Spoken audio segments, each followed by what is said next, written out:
Hey, everybody, and welcome to another episode of the Ad Project Podcast. As always, I'm your host, Joe from Ad Advance, and I am joined by Mr. Matt Wickland, also from Ad Advance. Matt, how are you doing today? I'm doing well. I wish we were in the office podcasting in our typical digs. So bear with us if there are any lags or stuttering from the poor at-home internet connections. I'm also pumped up. Like, this is a really special podcast episode, I feel like, because it's our anniversary edition. We launched the Ad Project on January 14th, and at the time of this recording, we're past that hump. So this is number 55 or 56 and the anniversary edition. Nice. Happy anniversary, Matt. Thanks. Sorry I didn't get you a card. Yeah, not even in the office together. Yeah, so we're working from home a bit just with the recent COVID spike, but happy to do the podcast as always. And yeah, it's been sad missing everybody's smiling faces in the office, but we'll be back in hopefully shortly. So today for the podcast, like one of the key items and questions that we get quite a bit is on budgeting. Overall, how do I know how much to budget? How much should I be spending on advertising? If I'm spending on advertising and having a set budget, where should I be allocating it? So we want to hit all these questions on budgeting and really how to best utilize your advertising spend. So Matt, when somebody asks you, what should I set for budget? Like, what's the key things that you initially look at? That question is so subjective that it's really difficult to answer this question. So I think we have to look at it in terms of scenarios and try and cover the number of different scenarios that you can run into as an Amazon seller or vendor and work through, each of those to figure out how much you should be spending. So I'll take the chip shot, one of the easy ones. Let's say I'm a seller and I'm projecting my inventory for one of my products to run out of stock.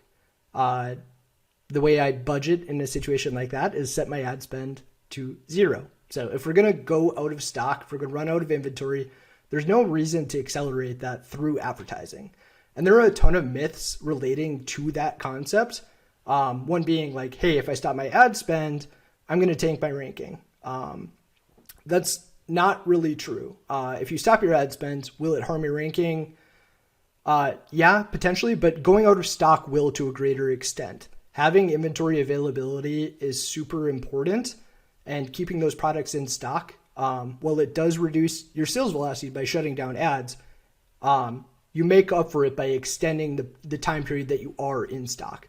So there's no reason to continue to spend on ads to accelerate an out of stock issue.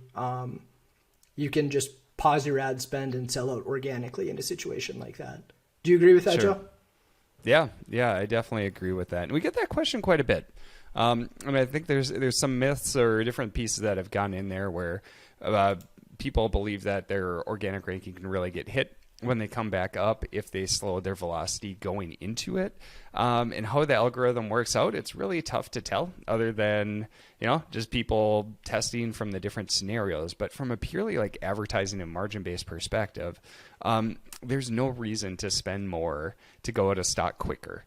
And I totally agree. I feel like you do get penalized the longer you are out of stock, and Amazon really takes into account that in-stock percentage that you have. And what we're finding is that it is harder and harder to get products reestablished after going out of stock for a while. And so if you are projecting that you could potentially go out of stock, my suggestion corresponding to yours would be make sure that you're tapering back your advertising overall or completely cutting it out. If you're going to go out of stock, no reason to spend the increased PPC costs that we're seeing to go out of stock faster. So totally agree with you there, Matt. Yeah. So forecast your inventory. A really simple way of doing that is just using Amazon's business reports and pulling detailed page sales and traffic by child item, looking at your run rates, how quickly you're selling through products, and comparing that to your inventory, projecting an out of stock date, and using that to throttle back on ad spend or determine a point when you'd potentially halt further ad spend. Sure. Yeah, so that's one scenario. It's if we're going out of stock. So I think another scenario is, okay, somebody comes to us and they say, all right, I'm willing to go to a 30% ACoS target, and they're currently sitting at 15%. So if somebody's currently operating below their ACoS target, but that's kind of their key goal, they want to maintain that margin on their advertising. Like, how do you approach that scenario in setting budget? Sure. So if we're beating our gross margins, if our ads are profitable and ACoS is less than gross margin, and we don't have inventory concerns, then there's no reason to limit budget at all. If every ad dollar that you spend contributes incremental profit, then your ad budget should be infinite, essentially, unless you have those stock issues, because every single unit, every single dollar that you spend is driving more profits. Obviously, inventory always needs to be a concern, or there are outside considerations. Like, really, I mean, it all comes down to inventory. Basically, like, rule of thumb is, if you're beating your gross margin, if your ACoS is beating your gross margin, is less than your gross margin, then don't limit your campaigns. Let them drive more profits for you.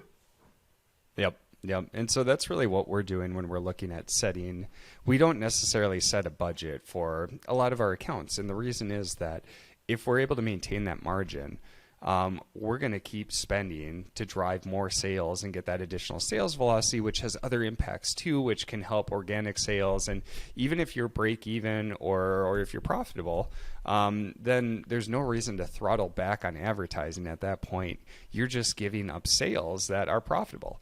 And so really, if your key goal is, all right, I need to maintain this ACoS target, then let's ramp up and get as aggressive as we can with that and try to make sure we're maximizing sales at that ACoS target and not just limit ourselves with the current budget that we're setting overall. So totally agree with you there too. Yeah. And that's where and just adding to that, like, I wouldn't limit budget. I would delimit budget essentially, but then I'd also experiment with different ACoS targets too, just to find inflection points where profitability is maximized. Sure. Having a scenario where your ACoS is beating your gross margin it's the ideal situation. It's awesome. That's where we get to have a lot of fun and experimenting with all of these different parameters to figure out where your bottom line's boosted. Yeah. So another scenario, so somebody comes to you and they've got a 40% ACoS right now, and they say, okay, I need to get my ACoS target down to 25%. How do you approach budget conversation in that scenario? Sure. So in terms of budget, it really comes down to how you have your campaign segmented. So the way budget is carried within the structure of sponsored ads is it's set at the campaign level. So if you have a lot of really well segmented campaigns, a really good campaign design, you can limit budget for the high ACoS campaigns and feed more budget to the low ACoS campaigns to improve overall ACoS for that group of campaigns or that group of products that those campaigns are structured for. Yeah, I mean, one of the trade-offs of reducing ACoS is sales. Anytime you're cutting your ACoS target, it typically means you're going to have traffic impacts because you're reducing spend for unproductive keywords, unproductive product targets. And those could be contributing sales, but they may be doing it at 40% ACoS or higher, something that doesn't meet your ACoS target. So naturally, spend will drop. In terms of setting budgets, I would say having a really good campaign design where your targets are split out based on typical performance, it makes that process a lot easier, where you can reduce high ACoS campaign budgets and continue to spend at a high rate for campaigns that are beating ACoS targets. Does that make sense? Yeah, so I think that the key question that we always ask, and we try to dig deeper. All right, so if somebody comes to us with a 25% ACoS target and their campaigns are currently at 40%, first thing we'll do is we'll look at just some obvious spend wasters that if we can get rid of, they're just going to get rid of spend and help our ACoS overall. But if there's not as much low-hanging fruit, then we have to make a decision, and there's trade-offs with everything for Amazon advertising. And so what we can do to lower ACoS target is we can get less aggressive on some of those lower performing products. When we do that, we're going to lower sales from those lower performing targets because at that point, you're not going to be driving as many impressions overall. And so a key question is like, are we growth focused right now? And profit margin isn't as major of a concern. And so ACoS is like 25% is a nice to have, but we really don't want to slow sales velocity. Or we could be in a scenario where, all right, I'm not even profitable if I'm at 40%. I need to get to 25 and I'm willing to slow sales velocity down to get there. Then that's a scenario where we can take that into account. We definitely weed out the poor performers.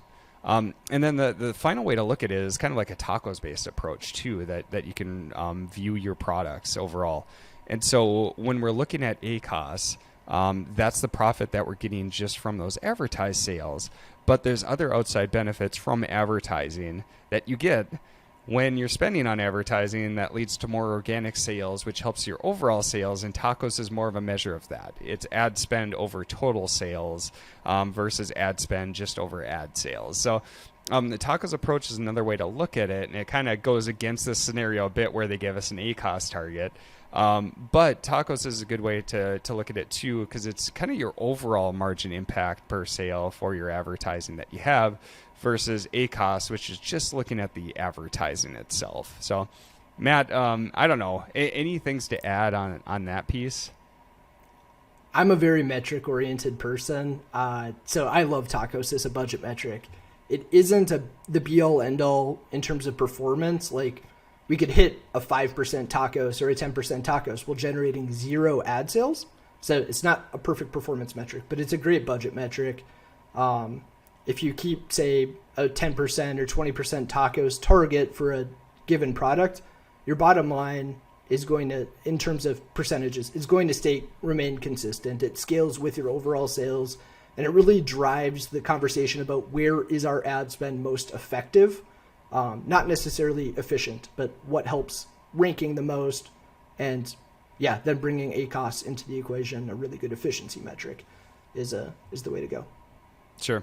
Yep. So tacos, it's a great budgeting metric overall, but make sure you're looking at other metrics in terms of ad efficiency too. How about for product launches? So somebody comes to you and they're going to launch a new product. How do you determine how much to spend on the front end?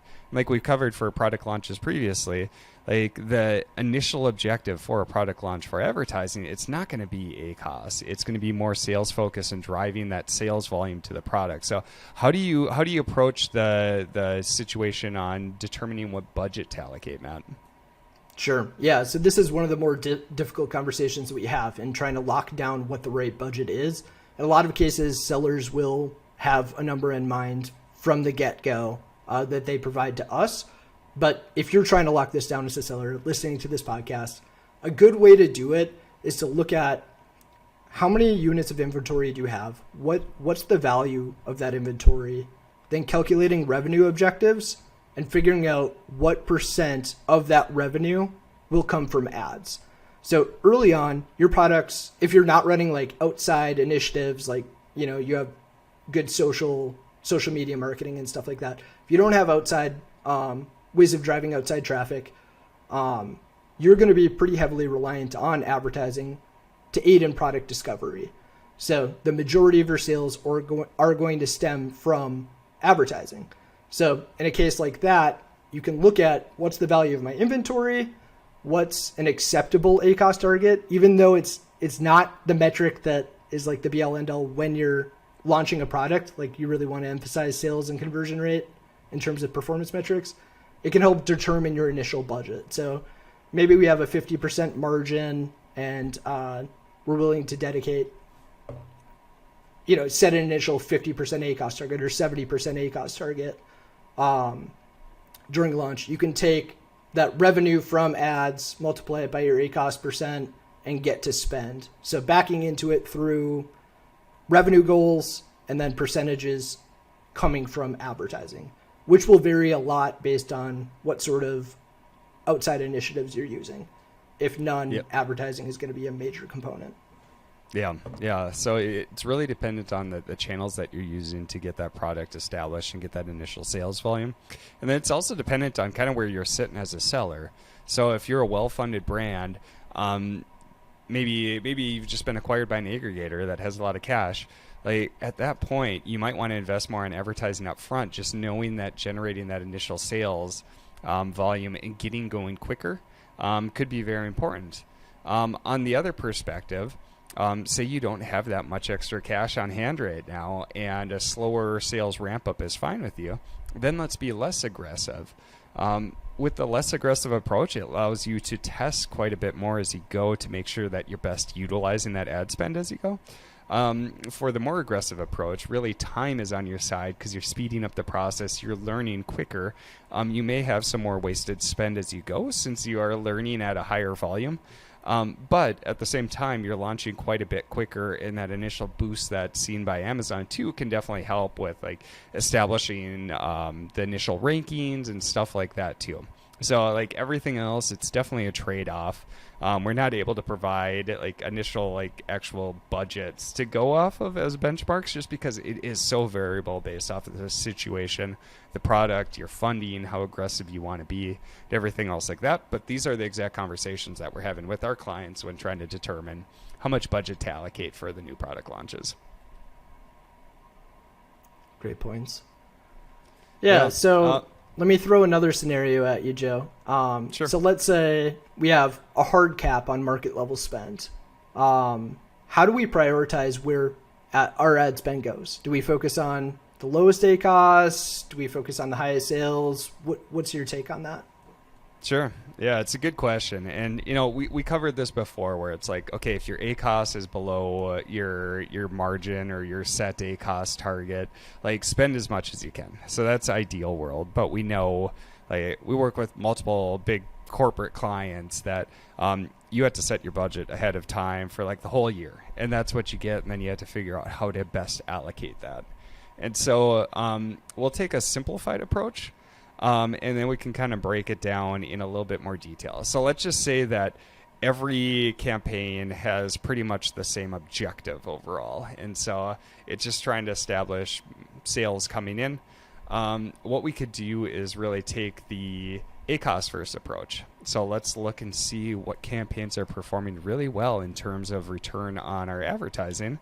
And then let's get more aggressive on those while cutting back on the targets that aren't converting as well.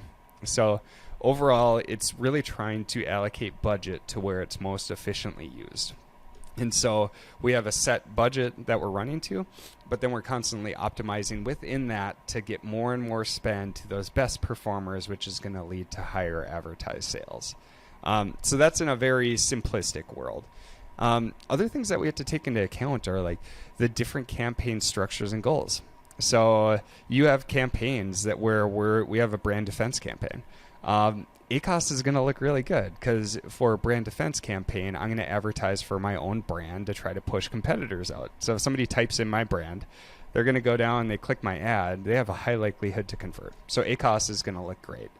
But maybe with our strategy, we only want to allocate a certain amount of budget to that branded campaign and then use the rest for general terms. We don't want it to just inflate or make our ACoS target look really good just because we're targeting all branded terms. We want to expand with our advertising too.